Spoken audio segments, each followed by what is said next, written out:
very long. Yeah, I had the same thing. It was like, stop. So you got down here in 1959. December. Okay, and then you got your husband a job. Yeah, I did. And then you got into real estate. Why did you get into real estate? Because a woman who sold our place to us became a very good friend. Okay. And we were both Taurus. I was a 5th and she was a 7th. So, you know, 2 Taurus people together know that they are meant to be together. Okay. And her husband was working for like a towel company, a delivery. And she wanted him to get his real estate license. But he was kind of a funny disposition where he didn't like to do those kind of things. Mm-hmm. And so she called me up and she said, "Hey, Arm, if you went and got your real estate license, Bob would get his. Bob would go and get his." So because we were good friends, I said, okay. So he and I went to real estate school together. And he never got up and asked questions, you know. My mouth was, what about this? What is it? Why is that the way it is? And, you know. So anyway, we both passed our exams. And then she called me one day and she said, you know, nobody's going to be in the office today.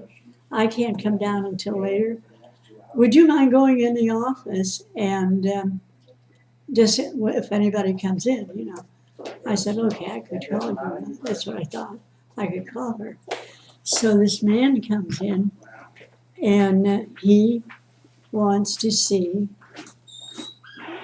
down south of the Key, there are like 5 buildings, and each of them have like 4 and sometimes 5 because they made a studio instead of it.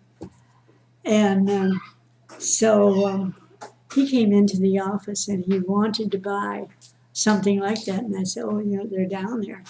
So I called her and I said, listen, this man is in here and he wants to buy something like down there. And she said, well, show it to him. I said, I haven't sold anything yet. I haven't even talked to anybody about real estate. She said, oh, well, you can do it. So I went out and I sat down and I said, look, I've just got my real estate license. I have never sold anything. I own a small motel. I know some of the owners of the motels, and I sort of know what they're about, you know. But I said, I have not sold anything. And he said, well, that's all right, Arlene. He said, I bought a lot of them. And he said, I know if it's a good deal, or if I can make it a good deal, or what, you know. And so I went out with him and he bought. And so everybody thought that was so wonderful. And I thought, I didn't do anything. I just told him I didn't know anything. So that was your first sale? That was my first. No, my first sale was to a woman I called a little old woman who was 80 years old. And she was sweet. And she wanted a little winter home. And I found one for her that was, I can't remember whether it was 8 or 15, but something like that. And it was a little 2-bedroom house, and it was over off of Swift Road, in a little subdivision there. And she called it her sunspot. And, you know, I told you I have no sense of direction. So she wrote me this really sweet note. Dear Arlene, I have never enjoyed being lost with anyone so much in my whole life. No. Well, that key's only, what, a mile wide? And Well, it was, she wanted it on the mainland. oh, you're on the Yeah. mainland. Okay. And then, you know what she did? She gave me a key. And she said, if ever you're having a hurricane or a big storm or anything, you come over to this house and you use it. And we did one time, you know. Awesome. But, yeah, And so you were licensed in 1964? Yeah. And you're still active? Your Yeah. license is still active? oh yeah, I will never let my license go. So that's 50, 60, it's almost 60 years, right? Am I doing I math don't wrong? know.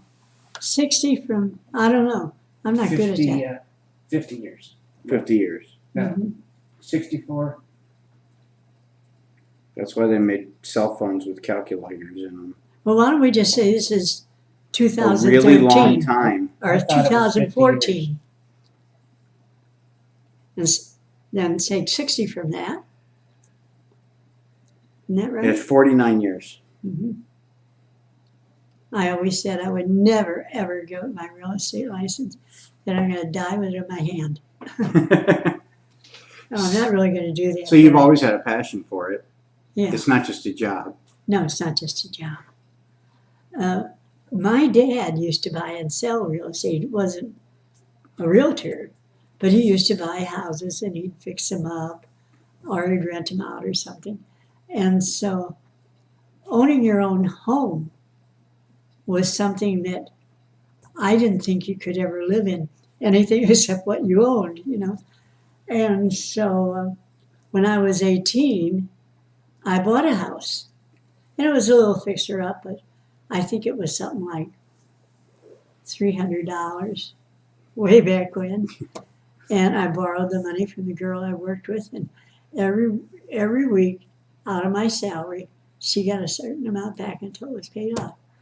And that's how I bought the house that I lived in when I got married. And Ken's mother and dad had never, ever owned a house. They rented all the time. And so I said to him one time, how come you have never bought a house?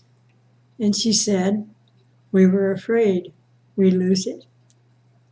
I said, do you know how many houses you have bought for other people? I said, you know this, that you're living? And then we bought a flat out in Richmond Heights on, I think it was Cladonia Terrace.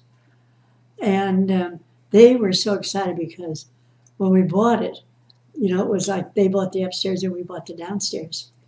And actually the upstairs was nicer than the downstairs, but I wouldn't let them buy downstairs with kids Right. run over, you know. And so they were so excited about that house, you know. And Ken's dad would go around just looking for things to do, and he fenced the yard. And he put we were on a big, drainage thing, one of those concrete things that are like maybe 12 or 15 feet deep. And I always said to kids, do not go down in there because, you know, if it rains hard, you could be flushed into the sewer and gone. But that didn't make any difference to them. They played in that because it was dry most of the time. And they'd come home from school and they'd come down that alleyway and climb up, you know, and get in. But his dad was so excited about owning a piece of property. And, and then when we were going to move down here, we'd been coming down here for a number of years before Ken decided. You know, everybody said, oh, you decided. And no, I did not. My husband made about 3 big decisions in his life, really big ones in his life. And one of them was to move down here. And I would never have done it. I mean, it would never have been my decision. It wasn't that I was upset with him or anything about it, but it would not have been my decision because my sister and I were very close. Right. And so I'm down here, and the only person I know is our realtor. And God bless her, she took care of us. You know, she had one of her salespeople, a man, go with me to buy a car. I didn't have a car.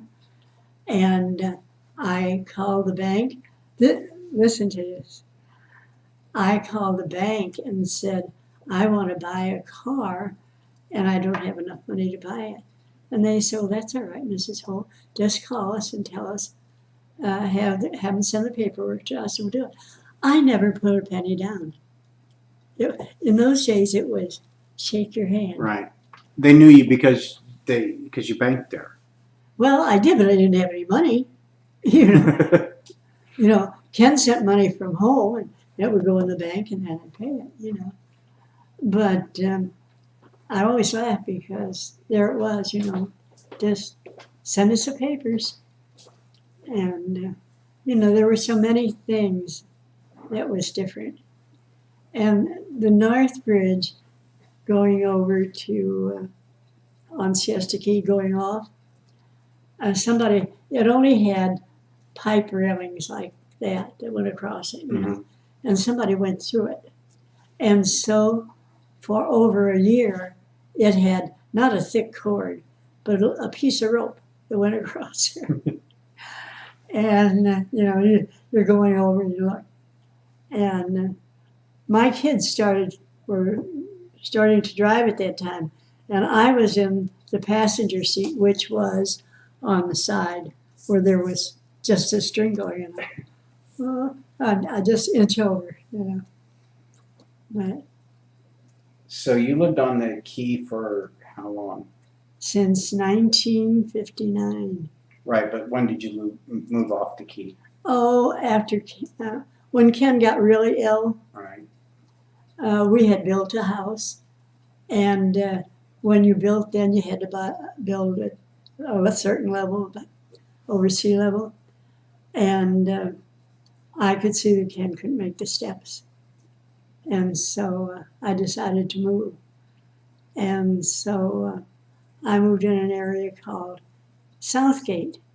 And a lot of people didn't like it because, remember my telling you we had this big concrete thing that the rain came down on? Mm-hmm.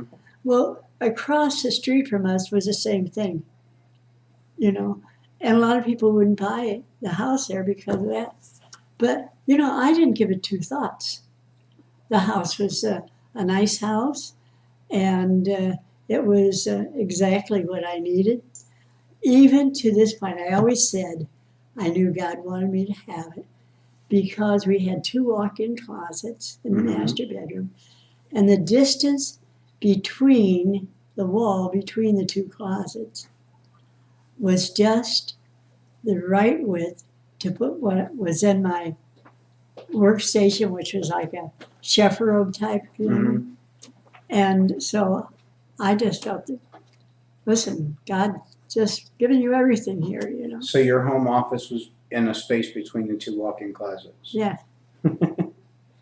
And when did you discover Brian Buffini? When did you learn about him? And I can't tell you the year. I'll have to talk to Chris. We went to a one-day seminar, and It was before Dad died. huh? It was before Dad died. what year was that? Dad died in 2001.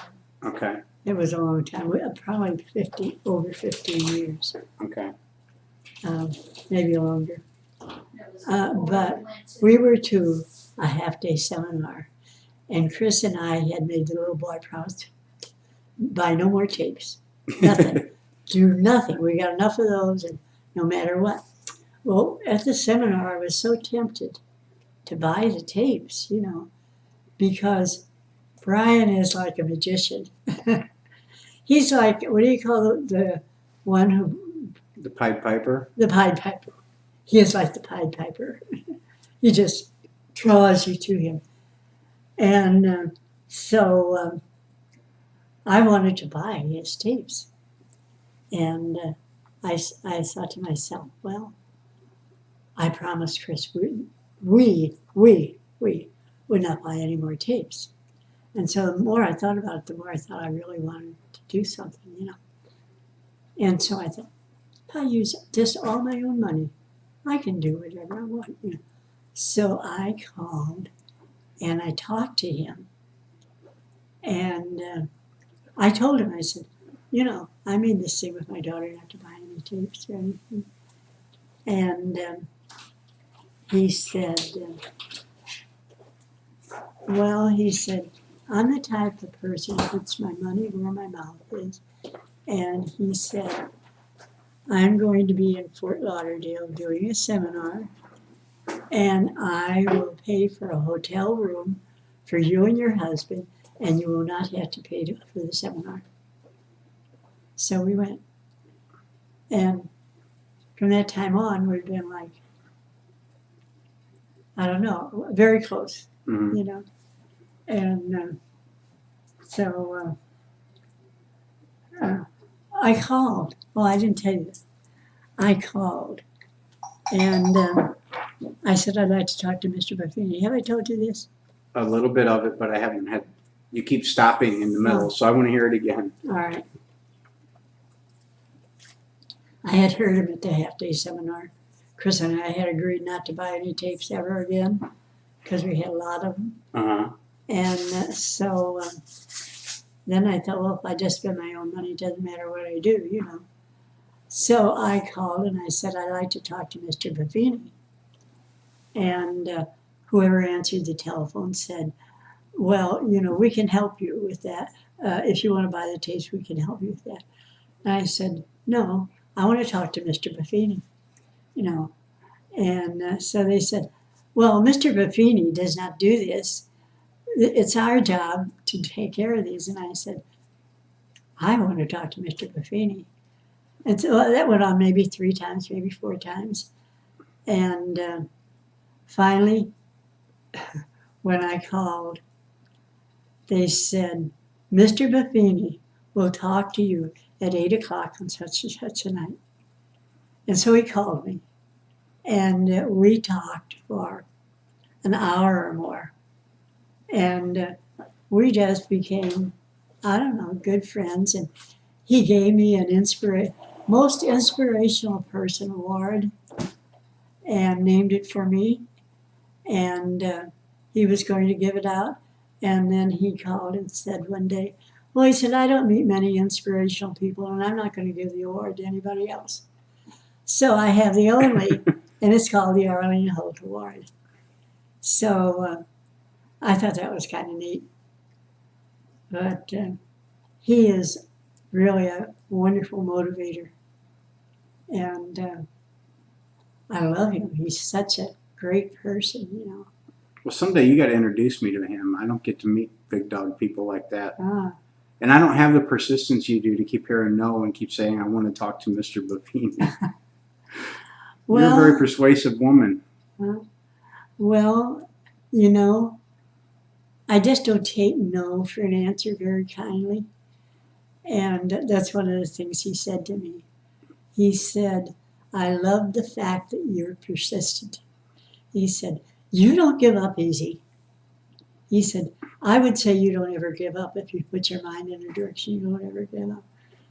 And I thought, well, that's really true.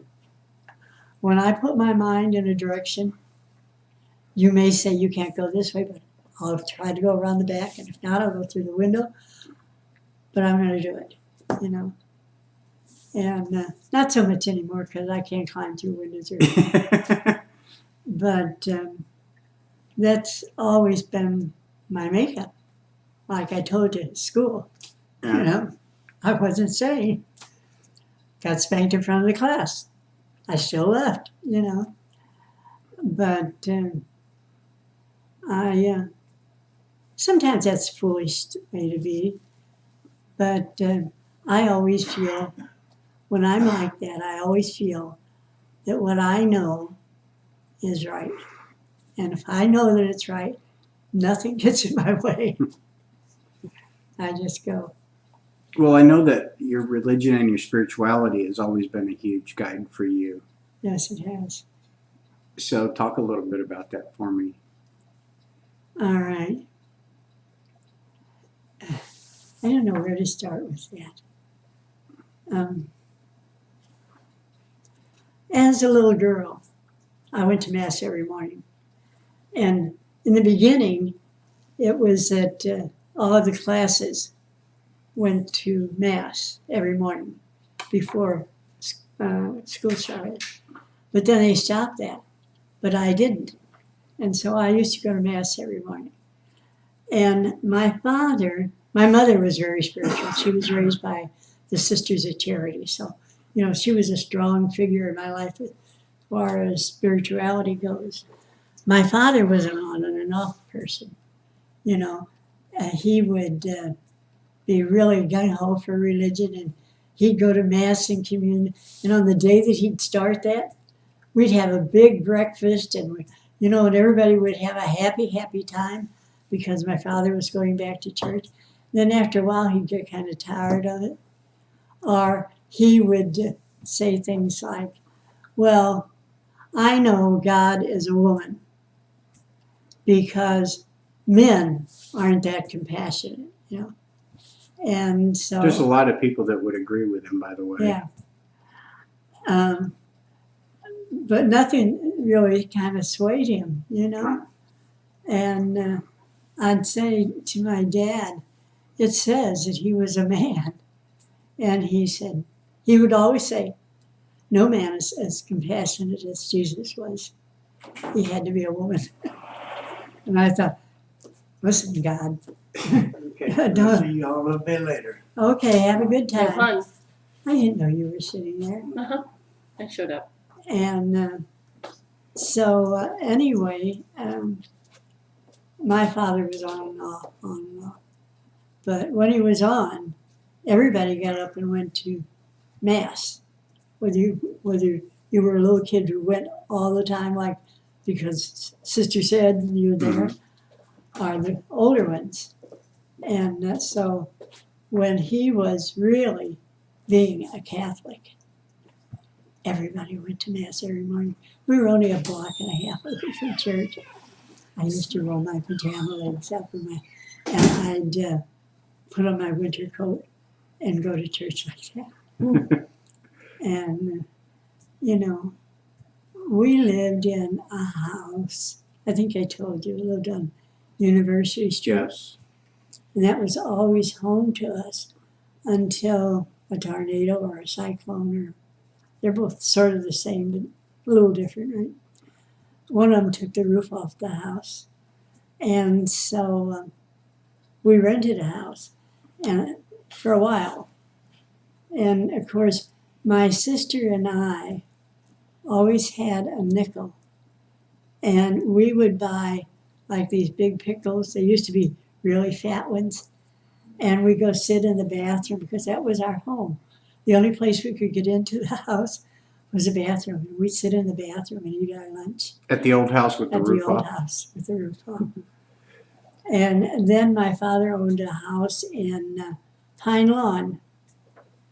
And he took us out of the school we were in and sent us to the Catholic school in Pine Lawn.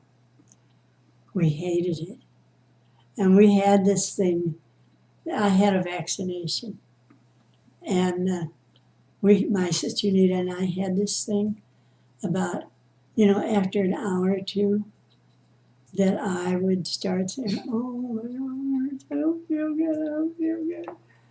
And so sister would call my sister and say, well, you take her home. Well, you know, it was stupid for us to do this because we walked in snow and it was cold.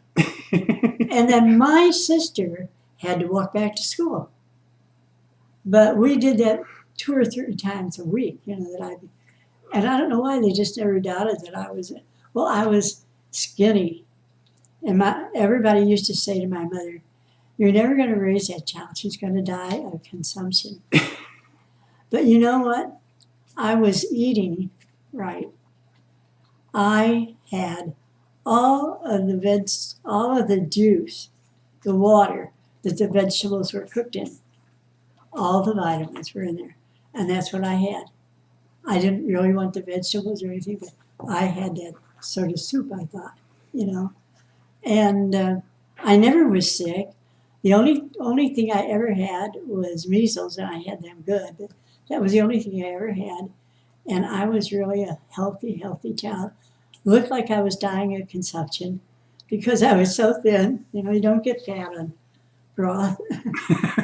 And so my mother, the good thing about that is because I looked like that and everybody said that, you know how milk used to be the cream on top? Uh-huh. I used to get the cream every morning. That was because, you know, I was so weak and puny, she thought. So I got the cream off the milk every morning. The rest of them got what was left, and I got the cream. And For a long time, I didn't eat meat, and I didn't eat chicken until after Ken and I were married, and we were in Washington State, and there was the island we were on, there was no store. And if you, once a month, like when he get his government check that was tremendous, we'd go by boat over to the mainland, and we'd go to the commissary, and we'd buy what we thought we needed. We didn't have a refrigerator, so mostly the meat that I bought was either like bacon. I bought a big slab of bacon, and then canned meat. Canned meat is so terrible. Did you ever eat canned meat? Now, they used to make like canned beef and that, which was terrible. But Stan still likes Spam, because that Spam and Treat were. So I never really got to like any of it, but Stan always still likes Spam and Treat. So we've kind of drifted off of spirituality and how it's affected Oh, your yeah. life. Yeah. Well, you talked about, you've had a lot of physical challenges, financial challenges, emotional challenges. My mother took in all of our cousins when they'd come to St. Louis for the country. And so our house was always full. And we had this real big round oak table. And my mother would, anybody that was in need of something, she took in. So we always had a full house. And she had such a great personality. Anybody that met her loved her. Mm-hmm. She was just the sweetest of women. And I was so attached to my mother, I never wanted to be away from her, which wasn't good. It was really not good for me. I should be grown up, But I was a baby of the family, and so I had my mother and father. And then it always ends up with the baby of the family being the caretaker. And then my mother died, and I had my father, which then was a problem because I'll get back to spirituality. My father was like, there was never anything about my father that my mother thought was wrong. She felt that she was the luckiest person in the whole world to have my father. And anything he wanted to do was all right with her. And so, it was, I forget sometimes where I'm going with things. But anyway, my mother was raised by the Sisters of Mercy. So we had a strong spiritual background. And half of the time, my father was really a strong spiritual person. Right, the other half he was kind of on and off. So after your father died, or your mother died, and you were kind of the head of the household then? Yes. My sister Lou was there, and so was Arlene. But the house was mine. Arlene is Lou's daughter. Yes. Okay, named after you. No, she wasn't. No. She was named after her father, whose name was Arlie. Oh. And because Arlene was closest to that without giving her Arlie, they named her Mary Arlene. Huh. I never knew that. Yeah. So you had your sister, your niece, and your dad. Yeah. And you were taking care of them. Right. Yeah. And you weren't married yet. No, I wasn't married yet. Okay. And but were you still going to church every day? I was going not every day because in those days you didn't have like 9 to 5 or anything. I went into work at 7:30 in the morning and stayed until they said the day was over. And what did you do? I was a secretary. to the president and the sales manager. And I also was able to do the dictaphone, which I think anybody could do, but in those days nobody really knew. So, I got the job because my next door neighbor worked there, and they were looking for someone who could do the dictaphone. And she says, I know somebody. And so she called me. I was working for a furrier, but it wasn't full time. And I was doing bookkeeping, which I deliberately flunked one year.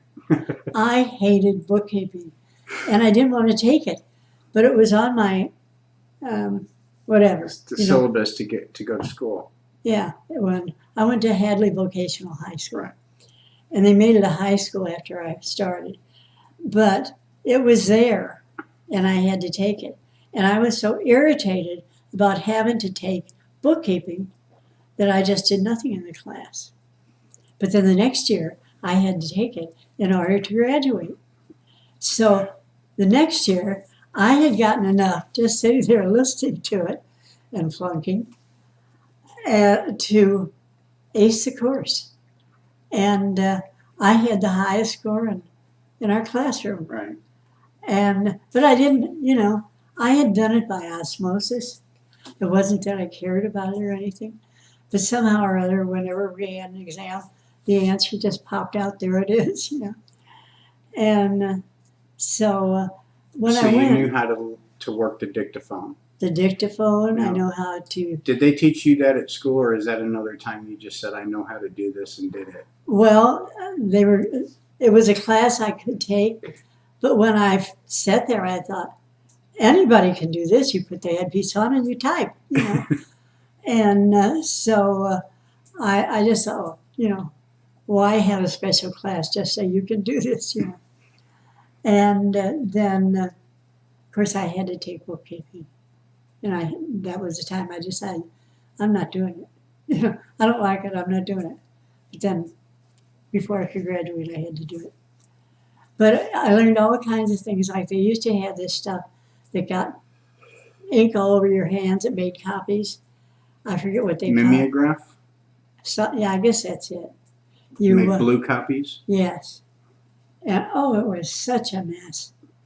And particularly for girls, most of the boys would wipe it on their pants, But not us, because some of our skirts, we all wore skirts and blouses. But it wasn't a uniform, so they were different colors, Mine mostly was a uniform.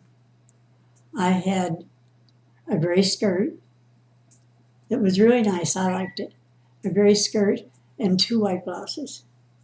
And that was my wardrobe. And we didn't have much, We had black shoes in the winter and white in the summer, Big variety. And, I'm talking too much. Well, I've never heard any of this stuff before, so. But we were talking about spirituality and how it comes into play at the tough parts in your life when you really need it. Oh. There were times in my life when I would sort of just ease out of it a little bit. And then something always happened that brought me to my knees. And when my mother died,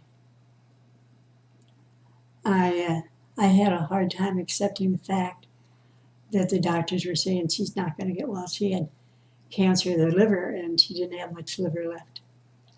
But, I couldn't accept that. And so I kept trying with other doctors. And it got to the point where if I would tell them the doctor that we had, they'd say, well, if that's what he said, that's what it is.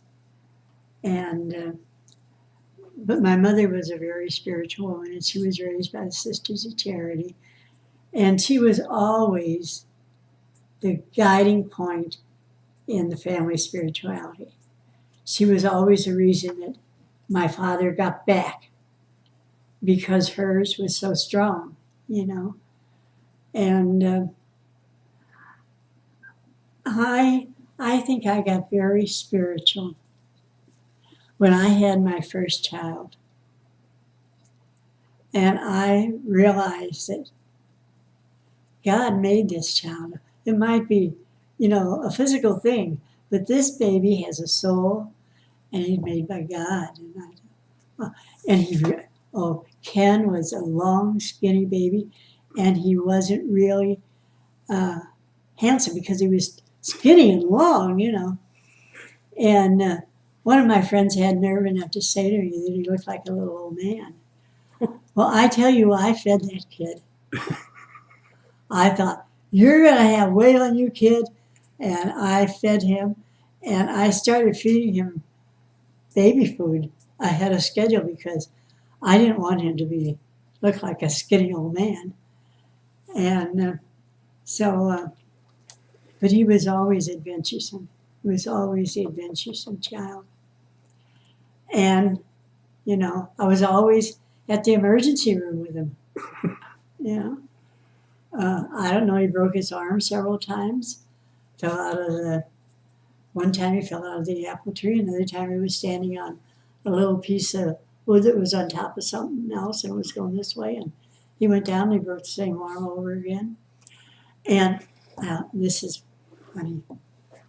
I don't think that he was like the sweetest child in school. I thought he was, but Sister said to me the last time, because he broke his arm twice, and they had those big, thick plaster casts, and he used to go around with it. And Sister said to me, Mrs. Holt, don't send him back to school until after the cast is off. So I took it that, he was really being because then they put these thick plaster casts on him. So he was using his cast as a weapon. Yeah. And my mother, of course, having been raised by the nuns, is really, I think, the result of my spirituality. Right. Although I have to say that there were times when I was young that I was not always there, But so when you became a mother, that was a big deal for you. When was the next time? When was the next time it was that your spirituality, either something glorious, wonderful happening, or something that was a huge challenge? I think that it was the times, that there was very little money available to people. You came of age during the Depression. Yes. And then went straight into World War II. Yeah. And your husband was drafted. Yes. And,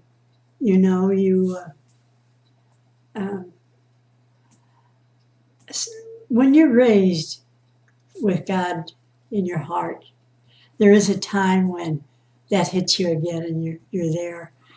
And I think when it really hit me again, there were several times, but the one big time was when Ken was drafted. And I had to face the fact that maybe he'd be killed in the war, And I suddenly became more with God, because when you're in need or you have something that's going on in your life, the only person you can turn to is God, And so I did. But when I was younger one time, I used to have a father confessor. And I went to him all the time, and his last name was Ferris, Father Ferris. And he said to me one time, Arlene, I think that you should become a nun. And I said, I don't think so. And he said, yes. He said, I've been your confessor for all these years, and I think you should be a nun. And I thought, whoa, back up here, So I said to him, I don't think I'm cut out to be a nun. And he said, I think you should give it a try. And I said, I'll think about it. And so I did.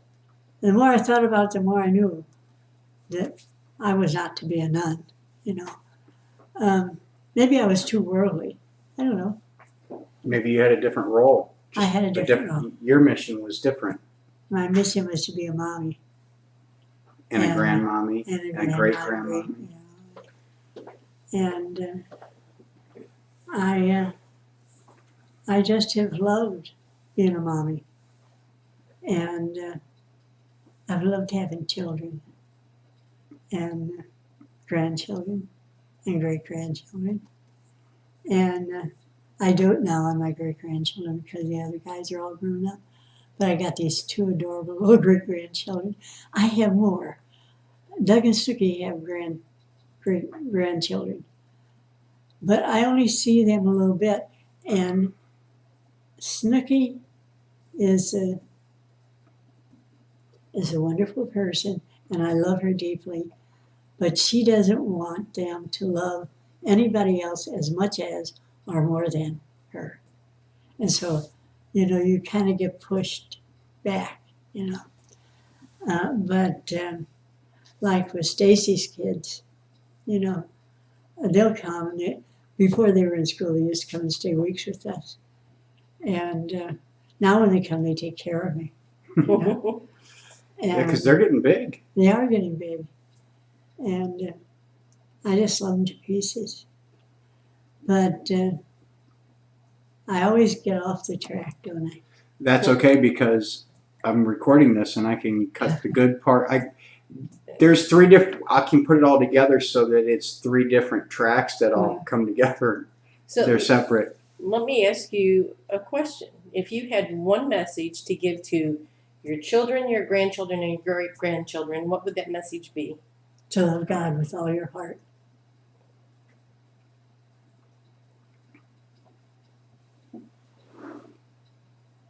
So, That's it. well, that's kind of what Jesus said when the Pharisee asked him the same question. So, Well, you know, it's the only way. It's the only way to live.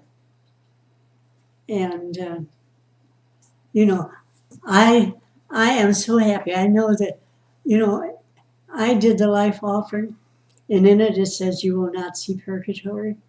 And I kept wondering, listen, I've got sins that, you know, are still on my soul, that no matter if I confess them, they're still there, and the punishment is there. And how's this all going to work out? And then one day he gave me this, what kind an of, absolution. no, what I got in the hospital with. I was in, I think I told you. Was it the anointing of the sick? No, It's more than the it's anointing more of the than sick. that. It's, I didn't think I'd ever forget it. I can't think what it is. Chris, I'm trying to think, it's not complete absolution. It is. It's all your sins and punishment thereof are forgiven you at that moment when you get that blessing. And it's why can't I think of it? Dispensation, Huh? dispensation. No.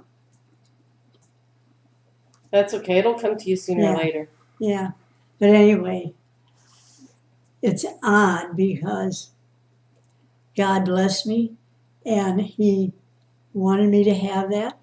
And because I had done the life offering, and in it says, and I thought, how you have to be a saint to get into heaven. Doesn't matter. You have to be a saint. And so you're either going to spend a lot of time in purgatory, or you're going to be awfully good here, or you're going to get the special blessing and all your sins and punishment thereof are forgiven you. So I didn't really belong in ICU, but for about maybe a half hour, God put me in that spot. One of the nurses saw my scapular, and she called Father over. And because I was in ICU, he thought that I was seriously ill, and he gave me that blessing. And so I'm trying to be really, really good So there's not many sins on this soul now, because once all your sins are forgiven and, you know, You don't want to punishment mess it up thereof, I don't anymore. want to mess it up. Being such a sweetheart, I have a hard time believing that you have any sins on your soul after that. Well, I've tried really hard after that, because I might not have tried so hard until that time. But when I got that blessing, I thought, don't mess it up now, girl. You know? But, So what would be your advice for someone who wants to live to be 100? well, if somebody wants to live to be 100, I'd say, number one, be deeply spiritual, have God in your life. And the other one is to enjoy life and put your whole self in to making it a happy life. You know, first God, then make your life happy, so that everybody around you feels happy when they're with you. I think that's our job, is, and we don't always succeed, but our job is to be joyous and to make other people happy. And that way, we are happy. Because when you make somebody happy, it rubs off on you. It's good So- advice. Well, isn't there a passage, cast your bread upon the waters and it returns tenfold? Mm-hmm. So the more joy that you spread, the more you get back. Mm-hmm. And, you know, you feel it, you know. And I'm not always that good, you know. But Because guess what? You're human. doggone it, I didn't know that. All this time I thought I was something supernatural. How long have you been But, you know, life, even at its longest, is very short, That's true. you know? But I look back at my life and I think what wonderful things I've seen. Like, if I said, oh, I saw an airplane, people today would think nothing of it. But when I was young, if you saw an airplane, you were in awe, you know. And, you know, all of us prayed for Lindbergh when he went across. And I mean, really prayed, because here he was alone up there in the sky and only God to guide him. And I don't know whether he had God to guide him, but I think the only one who guides you is God. And when we make mistakes, he's very forgiving. And it's so lucky, because the only alternative is hell, and I'm not going there if I can help it. I don't think you're in much danger. Well, I haven't always been really good. Yeah, but you've been. Yeah, but that's all been forgiven. Yes, it is, because I had the The special one. the special one. Yeah, and I'm not messing that up.